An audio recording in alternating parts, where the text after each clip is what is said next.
함께 읽겠습니다. 서기관들과 바리새인들이 음행 중에 잡힌 여자를 끌고 와서 가운데에 세우고 아멘. 기도하겠습니다. 하나님 아버지, 오늘도 이 새벽을 깨우고 또 기도하는 믿음의 백성들을 축복하시고 정말 주님의 인도하심과 또 긍휼하심이 가득 넘칠 수 있도록 은혜를 내려주시고, 그 어린 주 예수 그곳에서 아무 말씀 없이 정말 새근새근 잘도 자고 계시는데, 우리가 그 예수님을 믿어 또 오늘 하루도 예수님의 탄생의 기쁨이 가득하여 우리가 모든 주어진 삶에 승리하고 이겨낼 수 있도록 하나님 복을 내려 주시옵소서. 주께서 사랑하시는 믿음의 백성들이 하나님 이 새벽을 깨우고 기도하오니 우리의 기도를 들어주시고 함께하여 주시기를 원하옵고, 하나님 이 시간 1000번대로 드려진 예물과 또 들과 또 범사에 감사하여 드려진 예물을 하나님 기뻐 받아 주옵소서. 말씀 가운데 함께 하실 것을 믿사오며 거룩하신 예수 그리스도 이름으로 기도 올렵나이다. 아멘. 그 책은담에 보면 이단 공단이라고 하는 말이 있습니다. 이 말은 문자 그대로 풀어보면 짧음으로, 그러니까 이 단자가 짧은 것으로 짧음을 공격한다라고 하는 뜻입니다. 뭐 이게 사실은 긍정적이고 좋은 말이라기보다는 단점이 있는 사람이 다른 사람의 단점을 공격한다라고 하는 뜻이에요. 우리 속담엔 어떤 말이 딱 하면 떠오르죠? 똥 묻은 개가 겨 묻은 겨를 나무란다. 사람들은 사실 자기 성찰을 하고 타인을 바라봐야 되는데 사실 일반적으로 그렇게 쉬운 일은 아닙니다. 대부분 남들의 단점과 허물을 먼저 이야기하죠. 그 단점을 집요하게 들추어서 사실은 알리고자 합니다. 정치가 그렇죠. 그러니까 양당이 1년 내내 싸웁니다. 그러니까 대변이 무슨 말을 했다, 당대표가 뭐를 했다, 대통령이 뭐 말을 했다, 그러니까 어떤 일을 했다, 다 이제 그거 갖고 그냥 1년 내내 단점을 싸우는 거죠. 그러니까 이제 사실 이거는 얼마 전에도 그런 표현을 썼지만 하수의 방법이죠. 그러니까 단점만 보고 단점을 비판만 하면 하수의 방법이에요. 그러나 고수는, 또 이 성숙한 사람은 내 자신을 돌아보고 나의 어떤 이 성장과 성숙함을 기반으로 그것을 전하고 표현하고 또 그 선한 것들을 영향력을 나타내고, 그리고 그 단점을 가르칠 수 있고 또 이끌 수 있는, 또 보완해 줄 수 있는 그런 것이 고수인 거죠. 교회 사역하다 보면 이런 일들이 많아요. 우리가 사람과 사람이 만나다 보니까 교육자들을 향해서도 또 성도들 간에서도 또 우리 서로에 대해서도 단점이나 이런 것들이 느껴지게 됩니다. 그러면 그 단점이 보이죠. 단점 없는 인간이 어디 있겠습니까? 모두 다 단점이 있고 연약한 존재죠.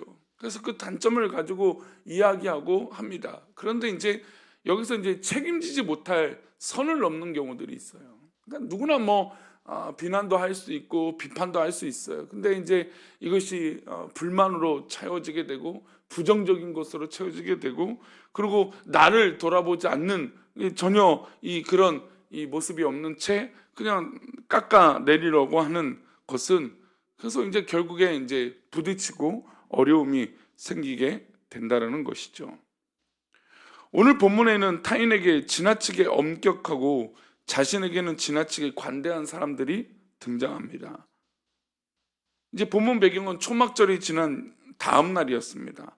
초막절은 아시다시피 어제도 말씀드렸지만 이제 모든 유대인들이, 남자들이 예루살렘에 올라와 예루살렘 성전에서 하나님께 예배를 드리고 얼굴을 보여드리는 이 3대 절기 중에 하나입니다. 그러니 수많은 사람들이 모였고 이제 절기가 끝나서 집으로 돌아가는 그 길이었습니다. 근데 이 골목에, 그러니까 사실 이제 이 예루살렘에 이런 절기가 되면 수많은 장사나 또 수많은 음란한 일들이 일어나요. 왜냐하면 많은 사람들이 몰리다 보니까 이 죄에 물들어지는 경우들이 굉장히 많았죠. 그래서 그 죄 짓는 사람들을 잡으려고 하고 또 이끌어내려고 하는 사람들이 또한 있었어요. 그들이 누구냐면 바로 서기관들과 바리새인들이죠.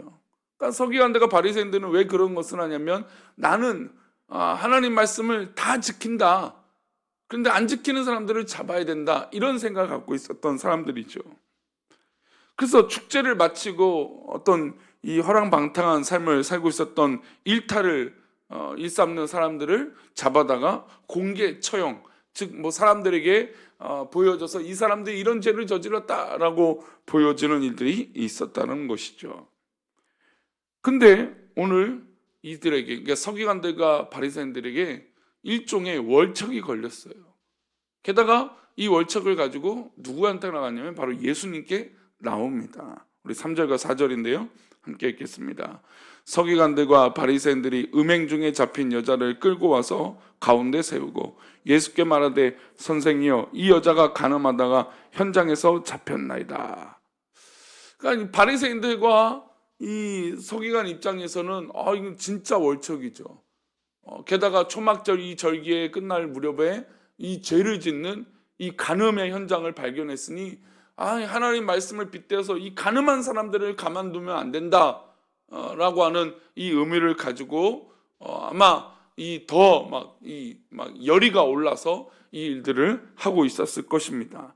그런데 마침 자신들이 미워하고 자신들이 넘어뜨리려고 하는 예수님이 계셨던 거죠. 그리고 예수님께 와서 질문을 합니다. 이 여자가 간음하다가 현장에서 잡혔다고 얘기를 합니다. 근데 사실 여기서 우리가 좀 이 장면에 이 서기관들과 바리새인들이 정말 이 속 꿍꿍이가 다른 것, 또 예수님을 그냥 맹목적으로 비난하려고 하는 이 시험에 들려게 만들려고 하는 이유가 분명히 보여요. 어떤 의도냐면 간음은 이 여자 혼자만 저지를까요? 아니죠. 파트너가 있을 겁니다. 상대방이 있겠죠. 남자는 어디 있습니까? 모세의 율법에 의하면 남자와 여자 둘 다 돌로 치라고 했는데 남자는 보내버리고 여자만 지금 끌고 왔던 것이죠. 왜 예수님께 왔을까요? 예수님은 법을 집행할 위치에 있는 분도 아니고 모세의 율법을 가져다가 얘기하는 제사장도 아니었습니다. 근데 이들은 예수님을 곤란에 빠뜨리고 예수님을 어떻게든 음해하려고 하는 목적이 있었던 사람들이기 때문이에요. 그래서 5절은 이렇게 얘기합니다. 함께 읽겠습니다. 모세는 율법에 이러한 여자를 돌로 치라 명하였거니와 선생은 어떻게 말하겠나이까?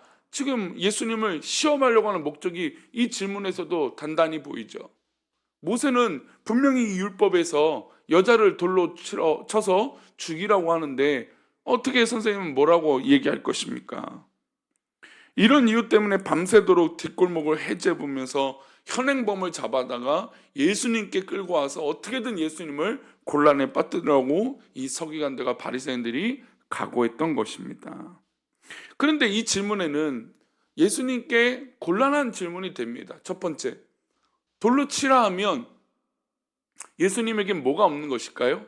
사랑이 없는 것이죠.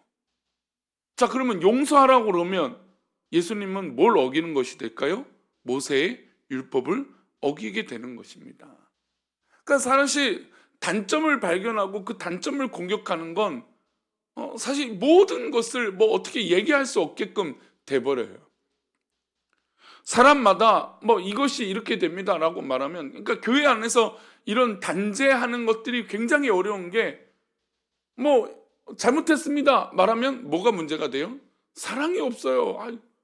또 사랑으로 좀 이게 타협하고 뭔가 합리적으로 용서해주고 이러면 또 뭐가 있습니까? 왜 말씀대로 하지 않습니까? 이렇게 돼버리는 거죠. 그래서 교회가 사람들이 착각하는 경우들이 있어요. 왜냐하면 정죄받지 않다 보니까 나는 괜찮은 믿음인가 보다, 나는 뭐 좋은 믿음인가 보다, 이렇게 착각하는 경우들이 있죠. 그러나 우리가 하나님 말씀을 읽을 때 간음의 죄가 얼마나 큰 걸 우리가 알고 있습니다. 근데 요즘 세상 보세요. 간음이라는 게 너무나 쉽지 않습니까? 범죄하고 속이는 것이 얼마나 간단한 문제 아닙니까? 가볍게 여겨요. 남들을 속이고 양심을 속이는데 법에만 걸리지 않으면 된다라고 생각해요. 그러나 하나님은 그렇지 않죠. 말씀은 그렇지 않죠. 교회 안에서도 마찬가지입니다. 하나님 말씀을 두려워하면 그 말씀을 내 가운데 정말 잘 들여다보고 내가 그렇게 살지 않도록 해야 되는데, 나는 감춰놓고 그저 그냥 비난하고 비판하고 그런 것에만 꽂혀 있을 때가 있다라는 것이죠.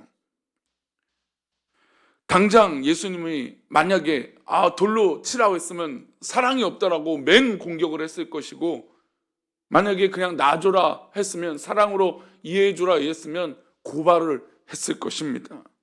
근데 예수님은 이때 대답을 하실까 안 하실까요? 아무 대답을 안 하십니다. 그리고 허리를 굽혀 땅에다가 무언가를 쓰시죠. 그 후에 주님은 여인을 죽이려고 살기 등등한 사람들과 서기관 바리새인들이 이렇게 말씀하세요. 근데 사실 이제 성경학자마다 예수님은 분명히 이 바닥에 무언가를 적으셨는데, 이제 뭘 적었는지는 성경에 나타나지 않아요.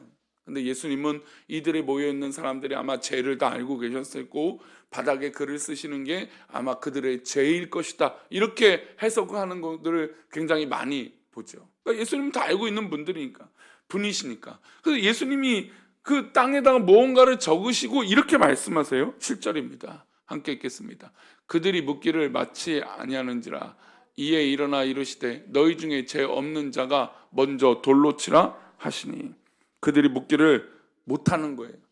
왜냐하면 예수님이 적은 것을 보고 뭔가 찔렸다라는 것이죠. 그리고 예수님이 그 모습을 보고 이렇게 말씀하세요.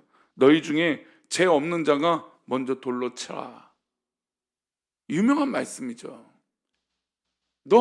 너희 중에 죄 없는 자가 먼저 돌로 치라 라고 하는 말씀. 이 말씀은 여인을 용서하셨다는 말씀은 아니에요. 너희 중에 죄 없는 자가 먼저 돌로 치라. 그러니까 이 여인이 분명히 죄가 있는데, 너희 중에도 죄가 없다면 만약에 이 여인을 돌로 칠 수 있는 자격을 주겠다라는 거죠. 근데 아무도 돌을 들어서 칠 수 있는 사람이 있었습니까? 없었습니까? 아무도 없었다는 것이죠. 이 여인이 분명히 잘못했지만 이곳에 모인 사람들도 정죄하고 비판할 자격이 없다라는 겁니다. 우리는 어떻습니까? 손에 돌을 들고 사람들을 치지 않았을 뿐이지 말로 찢어놓고 말로 정죄하고 타인의 인격을 살인하고 살해하는 경우들이 있다라는 것이죠. 우리는 우리 자신을 살피지 못하고 타인을 정죄하는 일에 정말 익숙합니다. 사실 그래요. 우리가 사람들끼리 대화하기 편한 것도 남에 대한 이야기를 할 때 편해요. 그 사람 왜 그래? 그 말 들어봤어? 그 이번 주 하는 거 봐봐. 이러면서 우리는 급속도로 그 말의 대화를 진전을 이루게 됩니다. 그러면서 흉 보면서 친해지기도 하죠. 그런데 우리는 진짜 이 목적이, 흉을 보는 것이 정당한 비난이 아니라, 성숙한 비판이 아니라, 그저 그냥 내 마음에 들지 않고 나를 돌아보지 않고 그런 모습들이 반복되면 오히려 내 영혼은 어떻게 될까요? 내 스스로 갉아먹게 된다는 것이에요. 마치 지금 바리새인들과 서기관들이 예수님께 나와서 이 여인을 들어서 예수님을 시험하는 것처럼 이래도 욕하고 저래도 욕할 사람이라는 것이죠.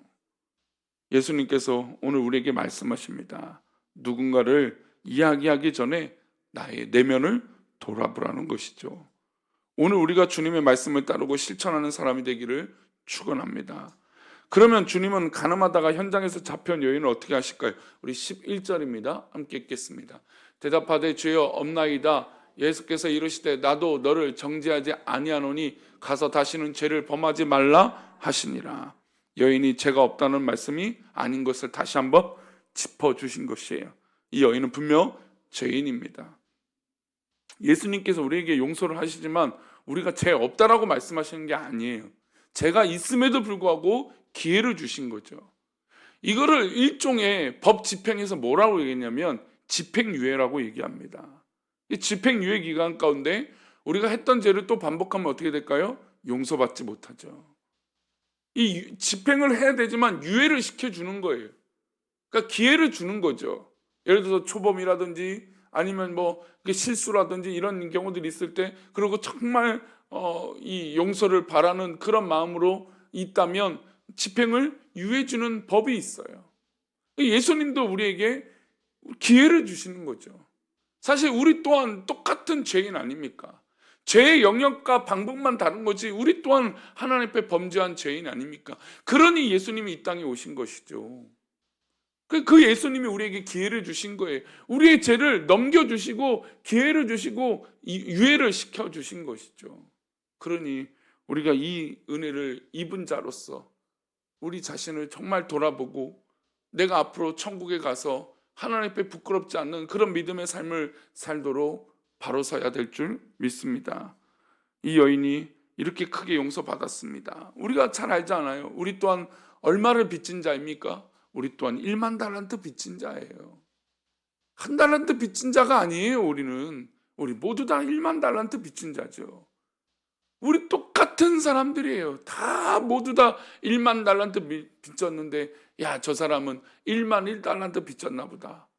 저 사람은 1만 2달란트 빚졌나. 이러고 우리가 마음의 비난과 나를 돌아보지 않는 그런 염려 속에 빠져 있을 때가 있다라는 것이죠. 물론 한 달란트도 어마어마한 금액이라 사실 감당할 수도 없는 죄인입니다. 우린 모두 다 1만 달란트 빚진 자로서 하느님 앞에 나 또한 가늠하다가 현장에서 붙잡힌 그런 사람으로서 오늘 하루도 누구를 이야기하고 또 누구를 판단할 때 자신을 돌아보고 하나님께 빚진 자로서 내 믿음을 돌아보는 성숙한 은혜의 모습이 있기를 축원합니다. 기도합니다. 하나님, 우리에게 오늘도 기회를 주시고 또 은혜를 주셔서 우리가 정말 1만 달란트라고 하는 엄청난 죄의 빚을 지고 있는 또 빌려이고 있는 그런 죄인인데 하나님, 우리가 착각하고 저기 있는 또한 또 다른 1만 달란트 빚진 자를 비난하고 판단하는 것은 아닌지 우리 자신을 돌아보는 믿음의 성숙함이 있도록 인도하여 주옵소서. 우리 귀한 믿음의 백성들이 더욱 주님을 사랑하고 더욱 주님을 바라보며 믿음 안에 서게 하여 주셔서 오늘도 오히려 나를 돌아봄으로 더 화평을 누리게 하여 주시고 나를 돌아봄으로 참된 사랑을 노래하게 하여 주시고 아기 예수님 탄생하신 이 기쁨이 내 삶 가운데 가득할 수 있도록 은혜를 내려 주옵소서. 감사하고 오늘 하루도 지켜주실 것을 믿사오며 예수님의 이름으로 기도 올려옵나이다. 아멘.